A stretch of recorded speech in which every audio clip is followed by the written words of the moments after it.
ilalim ng rehimen ni Marcos Jr., ginagawang gatasan ang pondo ng bayan, ipinagmamalaki ang farm-to-market roads na sa totoo ay farm-to-pocket roads para sa mga burokrat at kapitalista at kontratista. Overpriced at underbuilt at puno ng anomalya habang nalulunod sa utang at kahirapan ng mga magsasaka, bilyon-bilyon ang nilulustay ng mga pereng infrastruktura. Ako po, si Jeffrey Ranol mula sa sining na naglilingkod sa bayan. Habang nanunood ang problema sa lupa ng mga magtutulid, pilit na bumubusyon ang mga magsasaka, si Marcos Jr. Totoo na to? Mahina ang mahindi. Isang linggo tayo nagkampuhan, pero wala akong narinig na magsasakang nakinabang sa mga inlalakong programa ni Marcos Jr. Kaya kung hindi pa rin yan tumatagos sa sentidokuhan ni Marcos Jr., narito, maririnig na mismo ang testimonya ng mga magsasaka mula sa Bulacan, Negros at Central Luzon. Ako po pala, si Maggie Miguel, mula sa National Network of Agrarian Rural Advocates Youth Online. Tunay na reforma sa lupa.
Sa pagmaalam, mga kagbati, mga kababayan, mga kasama, 10 na mga magbubugbig sa Gitnang Luzon, binabati ko namin kayo.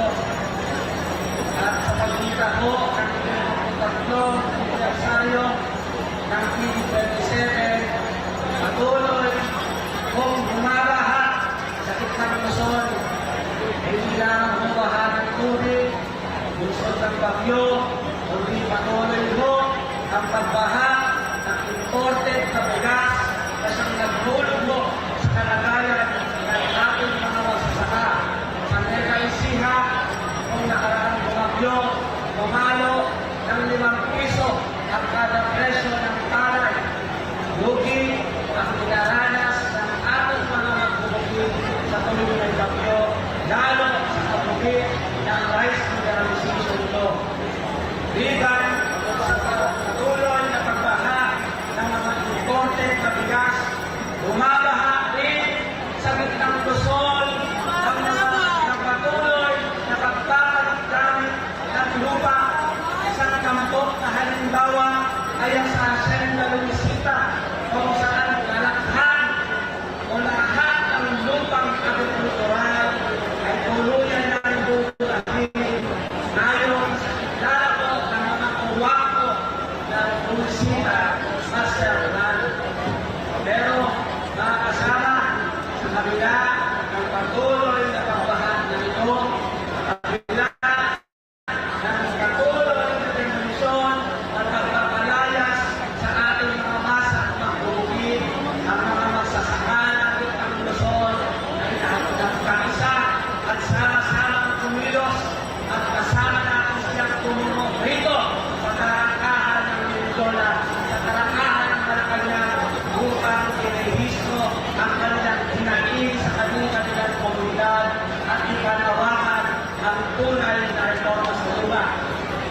Pero sa kabila ng masiglan at masiglan panitibaka ang aming mga magsasaka sa Gitnang Luzon, pinagaha pa rin sila ng matinding militarisasyon, pinapagharan ng mga militar at kanilang komunidad upang takutin ang mga kasaki ng mga organisasyon at ng gobyerno upang hindi lugawan. Kaya hindi nagkakatinan ang mga magsasaka ng Gitnang Luzon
magsasaka. Maraming pong salamat at sa uli, magandang araw po. Tunay na reforma sa lupa! Ipaglaban! Ipaglaban! Tunay na reforma sa lupa! Maraming salamat po muli kay Jenny Rapids at John Carlos Alcaraz para sa alyansa ng mga bukid sa Gitnang Luzon at kay Danilo Tabura mula sa KMP Negros. Puri magsasaka! Pangunahing pensa!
Maraming salamat po sa isang kultural na pagtatanghal mula sa Tambisan ng Sili. Tambisan sa Sili. May anunsyo lang po kami sa may nakawala o nakaiwan po ng wallet nila, maaari pong lumapit sa stage. Nasa stage po ang inyong wallet dahil wala pong magnanakaw dito sa atin. Ang mga magnanakaw ay nandito sa loob ng Malacanang. Yung wallet po ay mahaba na kulay itim. Lapit na lang po sa stage. Hindi kami katulad ng Marcos Senior. Ngayon naman, upang ipagpatuloy ang ating programa, ang mga kababaihang magbubukid ang pangunahing nakakaranas ng krisis sa ekonomiya mula sa mga hapak at kumuha sa kanayunan hanggang sa kalungsuran. Ang ating mga nanay ang pumipilipit sa kakarampot na budget ng ating mga pamilya. Narito, si Cathy Estabillo ng Amihan Federation of Peasant Women of Pantay Bigas at susundan siya ni Arieta Alicasilaw ng Union ng mga manggagawa sa agrikultura. Ang pinapaon ang malawak na bilang ng kababaihan sa kanayunan sa ating pagtagumpay na pagkilos sa araw na ito. Ang mga kababaihan sa kanayunan ay lumalahok sa iba't ibang forma ng pakikipama upang makasan ang pag-aapi at korupsyon. Sa araw na ito ay ating irehistro ang matinding pagkamuhi natin sa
korupsyon. Hindi lamang adik sa korupsyon at hari sa korupsyon si Ginoong Marcos Jr. Adik din at hari din sa konbersyon ng mga lupain. Kaliwat kanan ay pinagpapalit ng gamit mula sa palayan, maisan, patungo sa mga saging, pinya at oil palm. Pinapalawak ang mga plantasyon at ang mga hasyenda imbis na palawakin ang mga lupang agrikultural para sa ating pagkain. Habang pinoprotesta namin ang malaganap na konbersyon sa aming mga komunidad, kami ay dinadahas ng AFP, PNP at NPF-ELCA. Habang pinoprotesta namin at ikinigit ang nakabubuhay na sahod, kami ay pinapastan. Pero ang sagot ng milyon-milyong mga manggagawang agrikultural, habang kami ay dinadahas, papalawak at paparami ang aming inulunsan na mga bungkalan sa kalanman. Habang kami ay pinapastan, papalawak at papalakas ang aming inulunsan na walang ang magpupugit sa kalanman. Ang lupa ay buhay, kaya handang-handa kami na mag-aaral ng aming buhay para ipaglaban ang tunay na reforma sa lupa. Uring magsasaka! Pangunahing pwersa! Maraming salamat. Rice Civilization Law! Ibasura! Ibasura! Rice Civilization Law! Land Use Conversion! Tutulan! Labanan! Huwag pahintulutan! Land Use Conversion! Tutulan! Labanan! Huwag pahintulutan! Ngayon po, kinikilala natin ang presensya ng mga magsasaka mula sa iba't ibang probinsya. Nandito po ba ang mga magsasaka mula sa Zambales, sa Tarlac, sa Pampanga, sa Bulacan, sa Nueva Ecija, sa Cavite, sa Laguna, mula sa Batangas, sa Mindoro, mga magsasaka mula sa Quezon, at mula sa Negros. Siyempre, hindi lang naman mga magsasaka ang naririto. Kasama rin natin ang mga manggagawang bukid, ang mga peasant women, ang mga katutubo, ang ating mga mangisda, at siyempre, hindi magpapahuli ang mga kabataan, ang mga manggagawa. Mga kasama, sa pagsasahol ng krisis ng nagkaharing uri, nag-aagawan sa kaban ng bayan ng mga burokrata, mga politikong ginagamit ang kanilang posisyon para kumita, kakuntsaba ang mga korporasyon at malalaking negosyante. Hubad na ang kabulukan ng reaksyonaryong sistema. Lahat ng sagot ay dapat managot. Kaya mga kasama, narito sila Ate Romadonis, tagapangulo ng Kilusang Marihono at kami ni Iturico ng Kanaway. Uri magsasaka! Ang munahing pwersa! Ang munahing pwersa! Uring magsasaka! Lahat ng sagot! Dapat managot!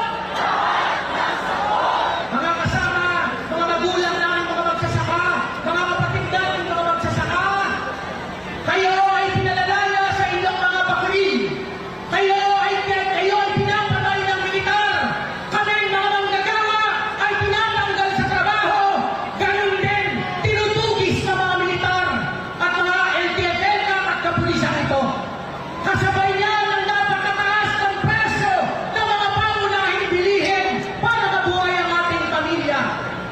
Lahat tayo ay pinagnanakawan ng harap-harapan ng gobyerno ni Bongbong Marcos at ang buong sistema ng burokrata kapitalista. Mga kasama, para itong mga linta, ito ay di walang puwang sa isang demokrasya sa ating bansa. Sila po ang nagpapahirap kung bakit milyong-milyong mga Pilipino ang naghihirap sa kasalukuyan. Sila ang pangunahing dahilan kung bakit milyong-milyong mga magsasaka ay walang lupa, milyong-milyong mga manggagawa ay patuloy na nagdarahon. Mga kasama, kapag humihingi tayo ng dagdag sahod, ang sagot ng gobyerno, bala at baril. Ang mga magsasaka, kapag humihingi ng lupa, pagpapataas ang presyo ng produktong agrikultural, ang sagot ng gobyerno, pulis at militar, bala at baril. Papayag pa tayo na palaging gano'n na lang ang isinasagot sa masang magsasaka. Malinaw ang ating tungkulin. Lahat ng sakot dapat managot. Numero 1 na dapat managot, si Bongbong Marcos, si Duterte at lahat ng kasapakat. Pero Bongbong, huwag kayong mag-alala habang tinadaas ninyo ang mamamayan. Dalawa ang aming paraan ng paglaban. Lalabanan namin kayo sa parlamentong pakikibaka. At nabasa ko po sa pahayagan ng Partido Komunista ng Pilipinas, sabi ng bagong hukom bayan, huwag kayong mag-alala, lilipulin namin ang mga militar sa Ambang Sulok, Luzon, Visayas at Mindanao. Kaya meron tayong kakampi, ang revolusyonaryong hukbo ng mamamayang Pilipino, ang bagong hukom bayan.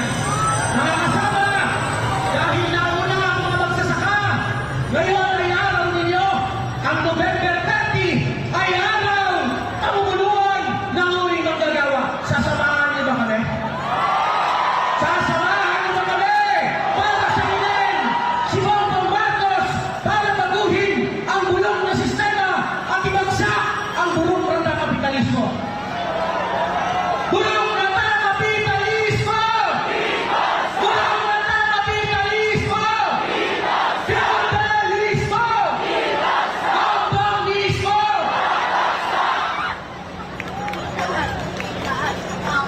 Sino po sa atin sa oras na ito ang busog?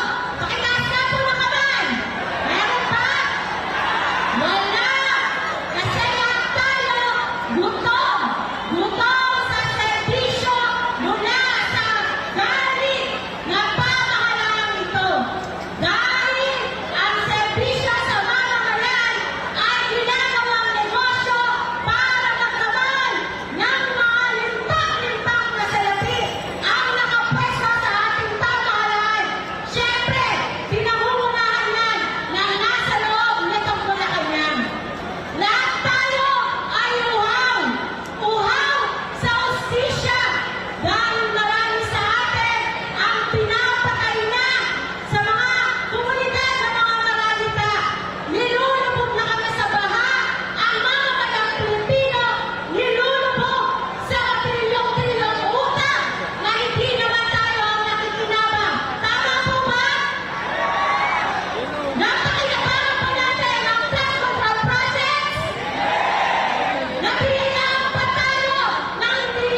mamaya ko na abuso. Ang nakakakis sa paano mo mga estado. Sila yung bibilis, pinaaral ng tituna, sinusuri na sa dami. At kapag may nakakasi ko, nagilingkod sa bahay. At ibig mo sa bansa, parang baliwala. Sapagkat walang pagkaisiyan na mamatala. Mga paanawa sa masama na daan. At subuhin na ang gobyerno ay siya pamamaskapi mo sa ang kabalan ng pasisko, tumangan ng karmas na may gabay ng pawis ko. Sulit ko lang matigit, alam pinakaaway ka mas sila'y narugustiya. At tagumpay, tagumpay! Hanggang ang bayan ay lumaya sa blok na sistema na hindi nagpapadaya. Isulong sosyalismo, nabili na marxismo, pati na ang leninismo. Sa pagulong sa estado ko mga sa nila ay makamahas tumayo. Ang imumanay dahil sa mayuman na buko. Turugin ang estado na nanangaboy ka lang sa arag ng pagkasa ng masisay sa sana. Bumakas sa nila ay makamahas tumayo. At imumanay dahil sa mayuman na buko.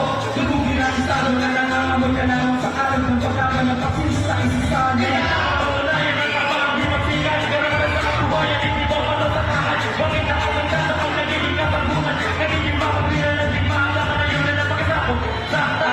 Sunod ang isa, nag-aalap, nag-aalap at buod, pagpanaya sa bawat individual na purong ibagsak natin. Ang sistema na bulong, kutabati, sa mga ilukan na budo at luha. Lumutan inagpit sa pamilya na uli na dahil sa pagbabagsakan ng palagi na putiya.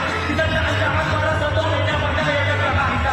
Alay mag-aakas at kalaman, lagi na tusin, pamamula ang legalismo. Nagmamayari sa patayunan, mapunto, napasakang kailangan sa palaman. Sagot sa kakilaman ng mga hindi pagbayan. Pamuhay ang mga tumutulong sa narangan, kulang na sayang, napatin sa hakbayan. Pamuhay ang mga may alba, natangantangan. Bumakas sa nila ay marakas tumayo.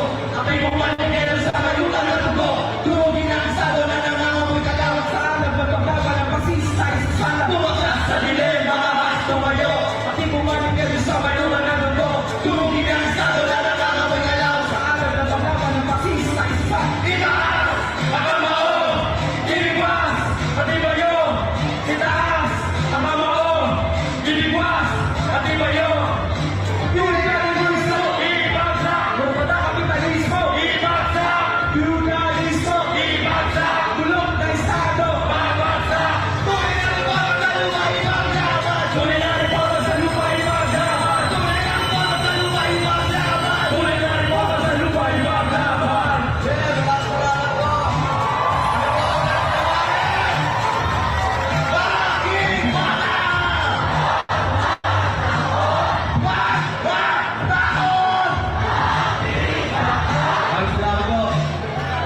Muli maraming salamat sa Tres Calamares sa kanyang mga nagtulungang pagtatanggal. Yan ang mga yaksana sa bayan. Ang mapagpalayang araw sa ating lahat, mga kasama. At pagpugay sa uling magsasaka sa mga magbukid na nagpapagal.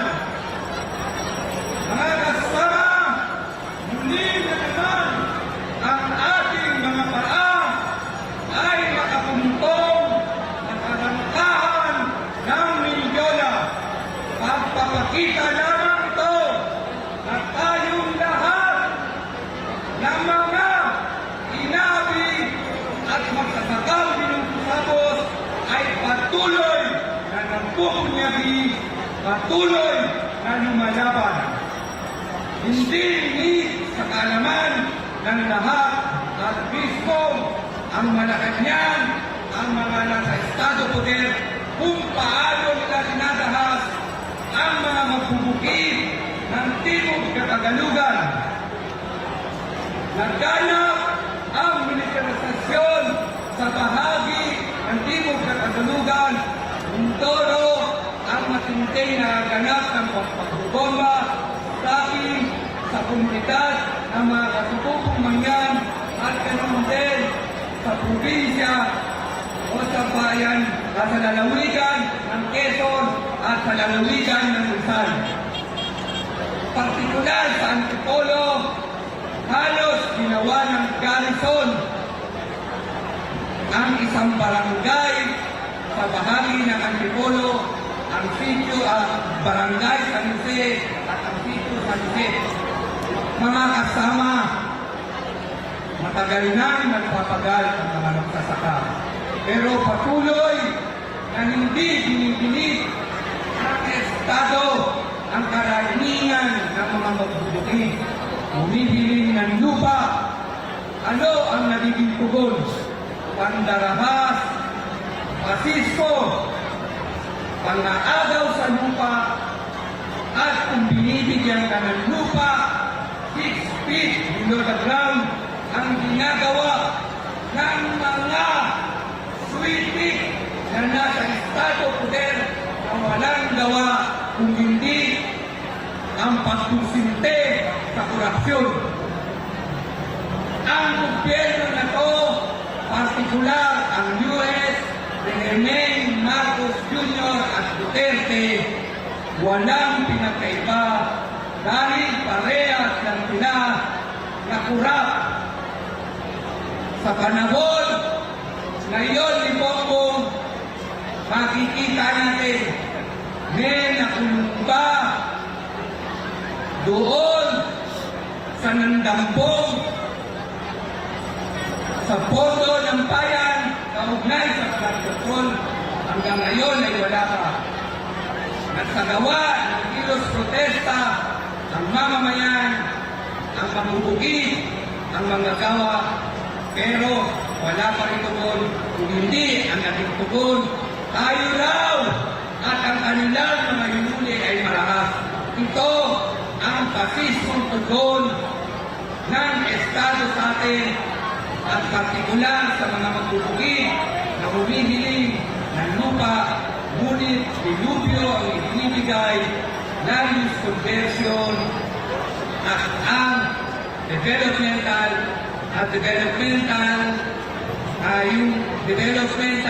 aggression.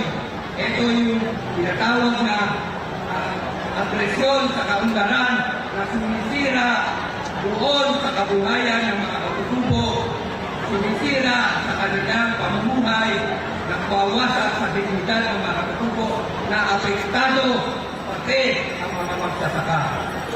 Mga kasama, buntag lahat ang pinatupad sa batas mula ng unang panahon. Walang naibigay ang pahanggang sa kasalukuyan. May mga magsasaka na puro lang pinanakuan at may mga magsasaka na pinawian ng lupa. Yung programa nila na Comprehensive Agrarian Reform Program na nagbahagi ng PROA para sa mga magsasaka. Ngayon, ang halos karamihan ay pinawian dahil ang batas ay walang safeguard. Ngunit patuloy pa rin na nagpupunyagi at tumitindig ang mga magbubugi at mga magsasaka.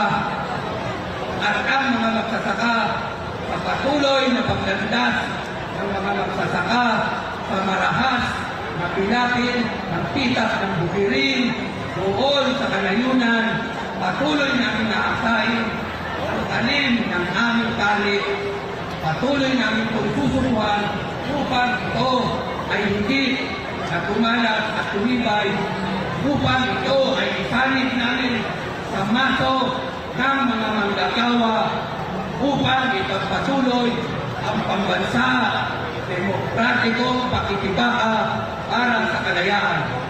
Kaya kung marinig niya, nabanggit nga kanina ng mga kadapagsalita, sino ang nagtutulak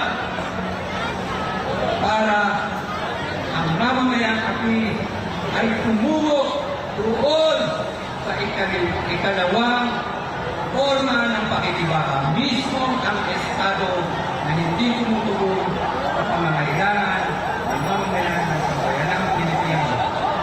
Mga kasama, tandaan natin, kailangan sa hanay ng mga magsasaka, patuloy tayong mag-organisa, patuloy na magpalawak, patuloy na magmulat,